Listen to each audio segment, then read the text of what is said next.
Death Stranding 2. Some say it's a strong contender for Game of the Year, a sequel that improves on its predecessor in almost every way, opening itself up to be enjoyed by a wider gaming audience, and is up there as one of the best gaming experiences you'll have this year, maybe even this generation. But yet there are still some who say that it is just the same as the first, a glorified walking or delivery simulator with overly long cutscenes, half-baked combat, and a tedious, boring gameplay loop that doesn't respect the player or their time. So, which is it? Well, I have played and beat Death Stranding 2, but to be able to really see if it is just a walking Amazon delivery sim, I'm going to do something us gamers don't often do. Go outside and walk, and deliver a package, to see if the experience of walking really is the same as the experience that you get from the game. So, I headed to my private room, made sure to rest up without using pillows or sheets because Sam never does, grabbed Dollman, put on my Bridges hat, grabbed a package, and set off to see if Death Stranding 2 really is the same as a walking simulator.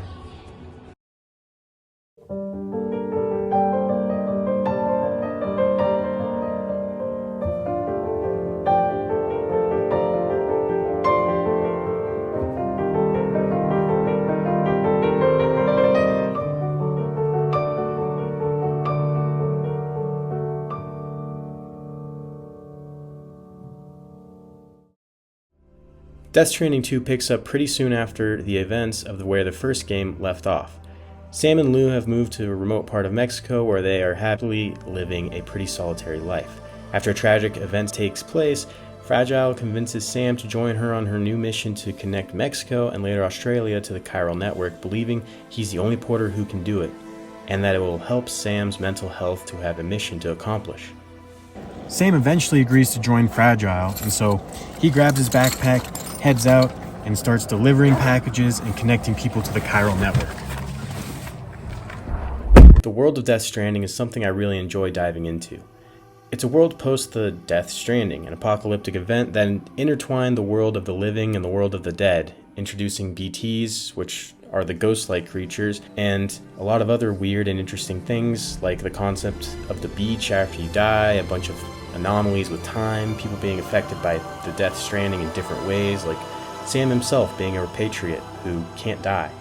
It's a beautiful world that invites exploring a lot of interesting and sometimes really dark ideas. Someone who can't die trying to kill themselves, humans leaving the physical form and downloading themselves into an AI database so that they can avoid extinction, people unable to live normal lives due to a 21-minute syndrome. It all invites your mind to wander this world and explore some pretty interesting ideas, just like any good sci-fi does. Death Stranding 2's graphics are beautiful. Not quite as good as what you see out here in the real world, which you might be able to see if I wasn't in Silent Hill 2 fog right now, but it comes pretty close. It's definitely the best looking game out there right now. The character models look extremely realistic, the animations are smooth and natural. This game is filled with spectacular looking areas and set pieces. One towards the end was absolutely insane to see in the background as you fight an enemy boss fight. The environments look stunning, and you'll see everything from forests to desert dunes to snowy peaks. The combination of the metallic high-tech gadgets and vehicles and UI elements mixed with the untouched natural landscapes is something that I think goes so well together, and I never get tired of looking at surrounding environments while playing this game. Okay, so what about the gameplay though? What do you actually do in this game? Is it really just walking? It's true that most of the time your objective will be to deliver packages to different people throughout Australia and Mexico, but doing so involves so much more than just walking from point A to point B.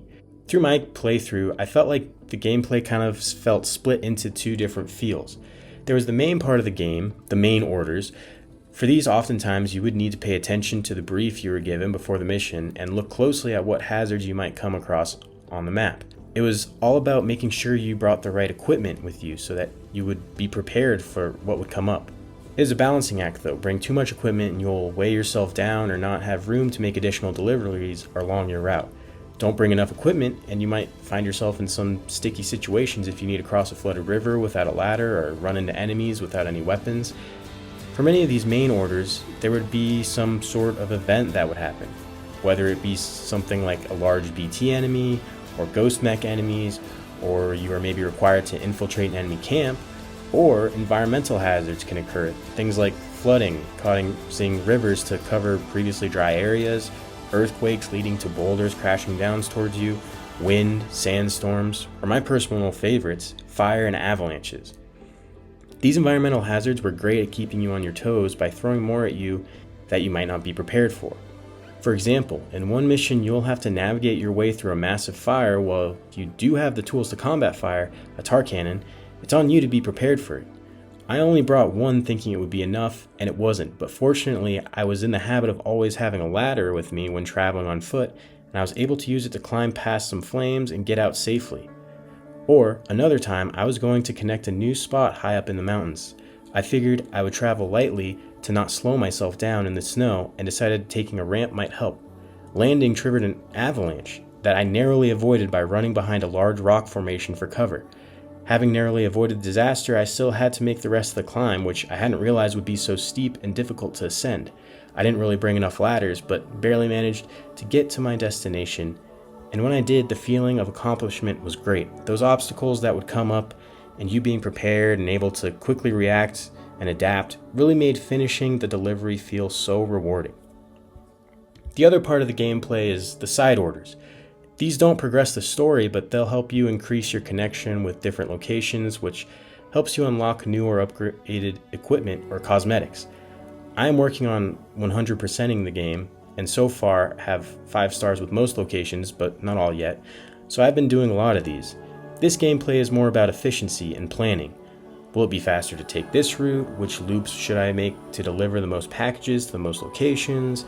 What's the best mode of transportation to use? Where should I put these ramps or zip lines to make traveling quicker?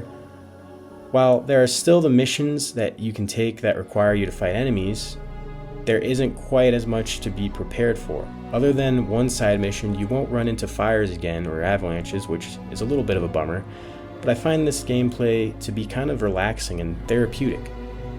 It does feel very rewarding to successfully make a huge trip with big hauls to multiple different people, and I found that I was exploring different options of traversal rather than just using the truck with this game far more than I did in the first game. I found when I played this game I enjoyed first getting into the game, relaxing and doing a big loop of side quest orders, and then progressing the story with main quests.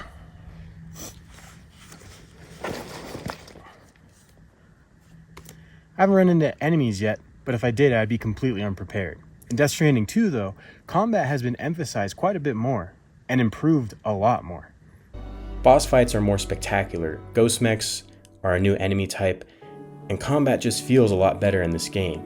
The game gives you so many tools and weapons to choose from to use in combat, allowing for player expression and creativity, and it's fun to engage with. In the first game, I pretty much avoided combat whenever I could, but in this one I found it much more satisfying. The options given to you really give you the opportunity to plan things out and use all of your tools to their greatest potential, and it makes the combat missions fun. For example, and keep in mind this is pretty early on, so I didn't have a lot of weapon items unlocked yet, but in this mission I needed to infiltrate a new enemy base. First looked at a map to see where it would be good to go in from, found a watchtower to use to be able to scout out enemies and their movement and where I would be able to hide and cover and plan my route. Made my way in, used a distraction to lure an enemy to a spot where I could take him down quietly, took down a few other enemies, made my way over to where I knew the car would be patrolling, used a stun bomb to disable the vehicle, and then used a BT hologram to scare the enemies and take them out. Then took out the rest of the stragglers and completed the mission. It is really rewarding when you take the time to plan out a route and are able to use so many of the tools and mechanics that the game gives you in order to pull off a successful, stealthy mission. Later on, when you have unlocked a lot more things, it's pretty fun to go experiment with them and take out enemies in some pretty silly or intricate ways.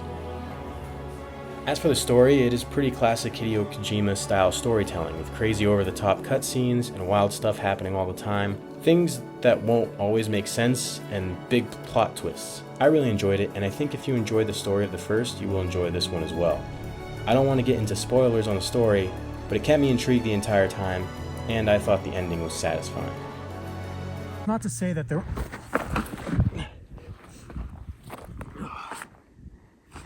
That's not to say that there weren't some places where this game falls short of perfection. There were some areas that I thought should have been improved. I think probably the biggest complaint I have is the characters in this game. Other than Sam, Fragile, and one other character, no one else in the group really has an arc or does anything. They're kind of just there. Deadman just exposition dumps at you, Heartman kind of just shows up, Rainy and Dollman have really cool concepts, but they never really go anywhere with it. We see Rainy's backstory in a cutscene, but I think it would have been so much cooler if we witnessed her arc of being insecure about her power to embracing it throughout the game. Maybe have some side orders that you do for her or go out in the world and protect her as she experiments with her power or something. And then once you've completed her mission, she would have embraced her powers and then maybe could help you out in the gameplay by being able to call in rain to distract enemies or something like that. It would have made me feel much more connected to the character. Another thing is enemy AI. It's not like it's terrible, but it's not super advanced or anything. If you want to play the game in a boring way, you can just kind of shoot at them from afar, move a little, and keep shooting. I wish they would have done something a little more with the standard BTs. They added watchers that can now see you, but it didn't really change the gameplay much when you were in a BT area. And the one that probably saddens me the most is Death Stranding 2 kind of lost some of the quirky charm that the first game had. Sam doesn't do the weird animations when you zoom in on him, and you don't have the nightmare sequences pop up randomly like in the first game. I know it seems really small, and it is, but I don't know, I really appreciated those little things in the first game. Even though it stumbles, no game's perfect. And Death Stranding 2 keeps on keeping on until it reaches the peak of what gaming has to offer. Well, this is the peak of the hike. But yeah, you can't see anything. Just imagine a really cool view that's representative of how amazing Death Stranding 2 is. Death Stranding 2 is a masterpiece. But like the first, I don't think everyone will enjoy it. I do think that the second has mitigated some of the issues that people had with the first game, but is still delivering packages at its heart. And to me, that is a great thing. Death Stranding and Death Stranding 2 feel so unique, which is why it stands out as one of the best gaming experiences of this year, and to me, of this generation. It's not often that I want to take the time to 100% a game these days, but for this one I want to. I definitely recommend this game. As we wind down our journey and near our final destination, I just had some additional thoughts about this game. The level of polish is pretty incredible. I didn't run into anything that felt unfinished about this game, no weird glitches or things that just didn't work well or anything like that. It also feels like a complete package, which in today's gaming world of releasing games, withholding content so you can charge $20 to release it as DLC a month or two later is pretty unheard of now. It feels like more and more people have been soured by the gaming industry with the sentiment that we should just go play old games. Modern AAA games are just slop, but Kojima Productions proves there are still passionate developers out there that are making AAA games that they pour their heart into. It really is nice to see a AAA game come out these days that isn't surrounded by dumb controversies, isn't broken or glitchy, isn't just some Ubisoft open world style game, and doesn't feel like a company just trying to take your money. So, to answer the question, is it just a walking sim? No, it isn't. During my real trip, yes, I did see some beautiful sights and traverse some terrain on foot, but that's about where the similarities end, and I hope I was able to show the intricacies of Death Stranding 2's mechanics and gameplay in this video. But maybe I am missing something, because I still haven't delivered this package. Maybe after that long journey, and I finally get this to its destination, I'll get that Death Stranding 2 experience. Well, time to figure out.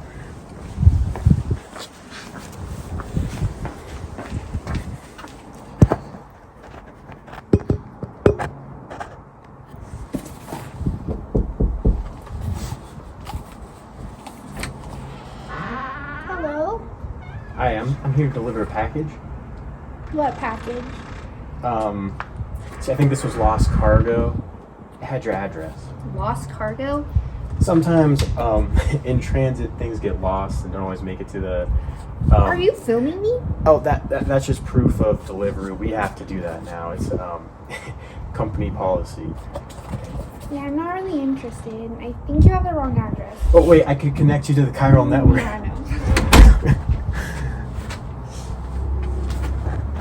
Yeah, definitely not the Death Stranding 2 experience.